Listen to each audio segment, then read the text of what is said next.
What if I told you that one of the most powerful cancer-fighting tools available to you right now isn't sitting in a pharmacy, it isn't locked behind a prescription pad, and it doesn't cost you a single dollar? What if I told you that after decades of studying cancer at some of the world's most prestigious research institutions, the habit I'm about to share with you is the one I personally recommend to every single patient I see over the age of 50?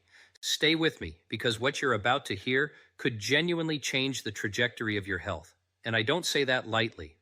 I'm Dr. William Lee, and I've spent my career researching how the body defends itself against disease, specifically cancer. I've published in the world's leading medical journals. I've advised governments and health organizations, and I've sat across from thousands of patients who were terrified, confused, and desperate for answers.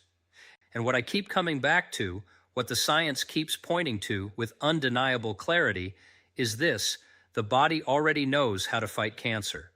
Our job is to stop getting in its way and start giving it the right signals. And there is one daily habit that does exactly that better than almost anything else we know of. We're going to get into it in just a moment.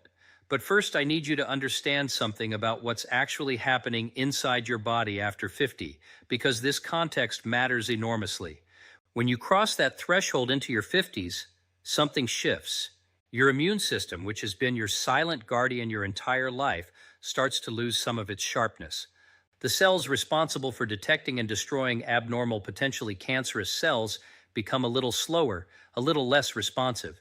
At the same time, a process called chronic inflammation, low-grade, silent, persistent inflammation, begins to simmer in the background. You can't feel it. There's no fever, no swelling you can see, but it is there. And it is creating an environment in your body that cancer absolutely loves. Researchers now call this inflammaging, the combination of inflammation and aging, and it is one of the single greatest risk factors for cancer development in people over 50. So what do we do about it? That's where this daily habit comes in. The habit is eating in a way that activates your body's angiogenesis defense system, and more specifically, doing it consistently every single day with the right foods. Now, let me explain what angiogenesis actually is, because this is the foundation of everything. Angiogenesis is the process by which your body grows new blood vessels. Sounds harmless, maybe even helpful, right? And it can be. But here's the thing. Tumors need blood vessels to grow. A cluster of cancer cells cannot expand beyond the size of the tip of a pen without recruiting new blood vessels to feed it. That is the biological lock. And certain foods contain compounds that act as the key. They inhibit this process, they cut off the blood supply that nascent cancer cells desperately need, and they starve those cells before they ever become a real threat. This isn't theory. This is science that has been replicated across hundreds of studies, and it is the foundation of a field I've dedicated decades of my life to. So what is this daily habit specifically? It is eating at least one, ideally 2 or 3 servings every single day of what I call angiogenesis-inhibiting foods.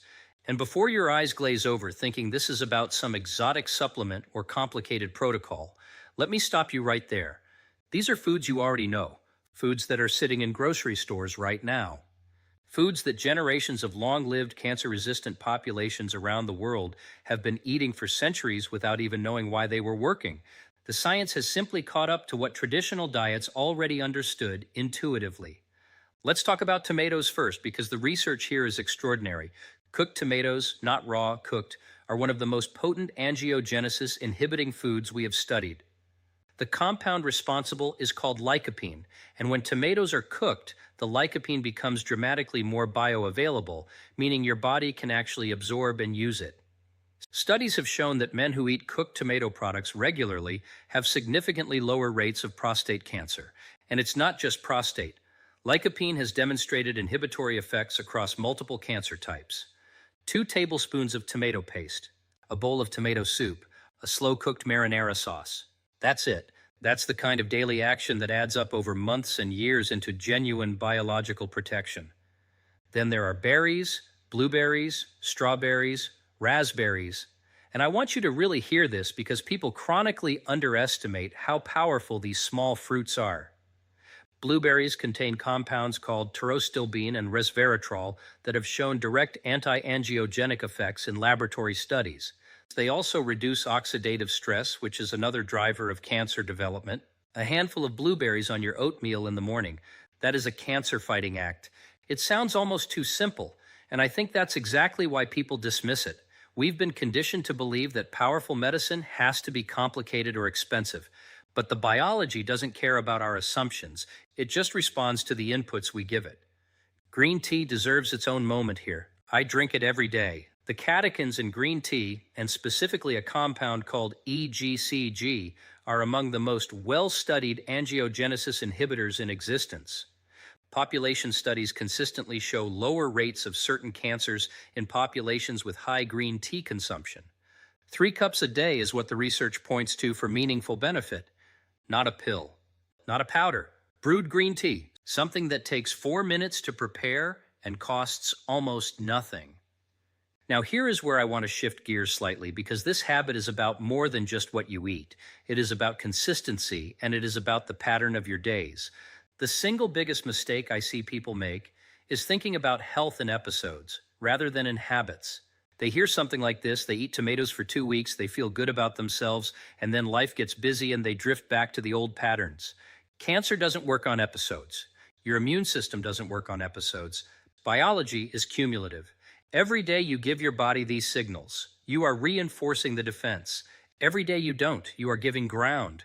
This is not about being perfect.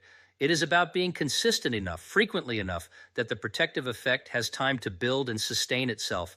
And I want to address the elephant in the room, which is genetics. I hear this all the time. Dr. Lee, cancer runs in my family, so there's nothing I can do. I understand why people feel that way, and I have profound compassion for anyone carrying that fear. But the science tells a different story. Research in epigenetics, the study of how lifestyle influences gene expression, has shown us that our genes are not destiny. They are more like dimmer switches than on-off buttons. What you eat, how you move, how you sleep, how you manage stress, these things actually influence which genes get turned on and which stay quiet. You have more power over your biology than you have ever been told. And that truth should not make you feel burdened. It should make you feel capable. So here is what I want you to take away from everything I've shared today. Starting tomorrow morning, I want you to make a commitment to get at least one angiogenesis-inhibiting food into your body every single day. Cooked tomatoes, blueberries, green tea, dark leafy greens, turmeric, garlic, olive oil. Pick one. Start there. Build from there. Don't overhaul your entire life overnight, because that's not sustainable, and sustainability is everything in health. Just start with one intentional choice per day and let momentum do the rest. After 50, your body is not broken. It is not past saving.